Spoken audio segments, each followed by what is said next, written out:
These two reels here, so you want to make sure that the bill kind of goes in this way. It doesn't matter which side, which orientation, you just kind of want the long end of the bill to hang off the short side. You align it along the rails here. The other important thing is that you actually put your hand over the bill here. This will keep any sunlight or anything shining through the bill to give you a false positive. So as long as you follow those two specific directions of keeping the bill aligned and putting your hand over it, you'll actually find that there's a very good accuracy rate. What's the signal? $20. Yeah, the red button there is actually what kind of kickstarts the whole thing. Did you have to take like calculus 3 and like physics? Oh, yes. Like, whoa, Yeah, we did take all that stuff. A lot of that. that's crazy. We're talking with Ian McAllister. What is going on? Are you actually recording?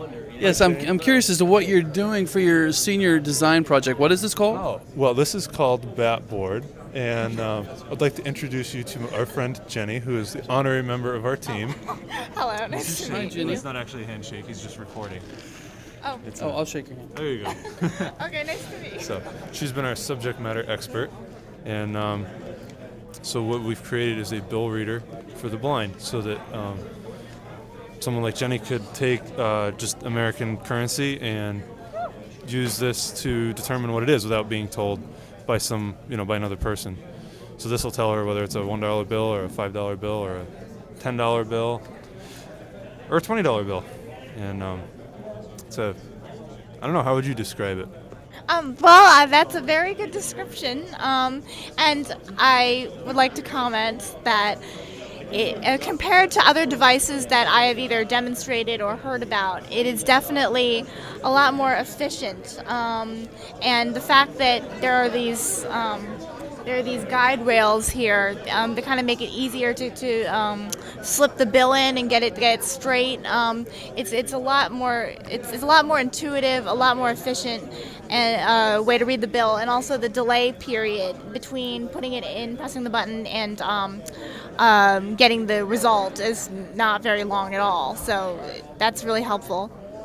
Yeah, there's been quite a few people come to check it out. I tried it myself. It was pretty easy to use. And what made it easier than something you tried before, Jenny? Yes. Oh, I'm sorry. Are you asking me what exactly made it easier? Yeah, what was it that made it easier for you?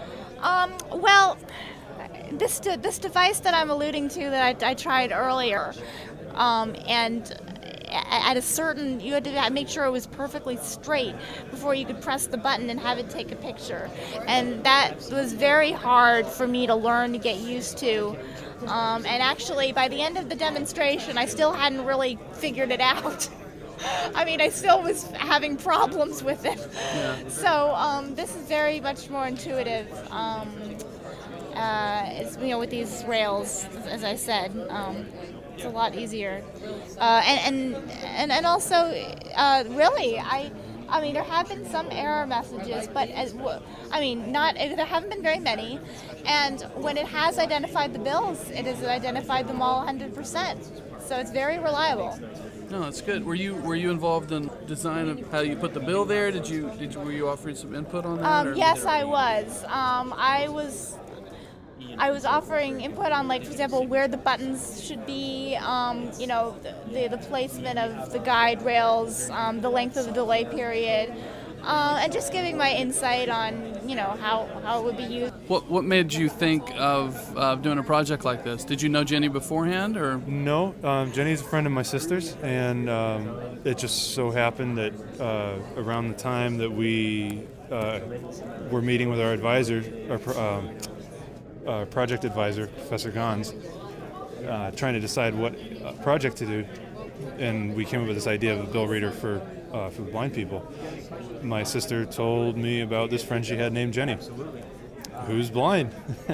So when we decided to do this, we said, well, let's go straight to the source and actually find out what we need to do to make this real, truly assistive technology rather than just something we created with the idea of helping out. So not that that's not a bad thing, or not that that's a bad thing, but it's just that much better to go and see for yourself and understand and talk to someone who really knows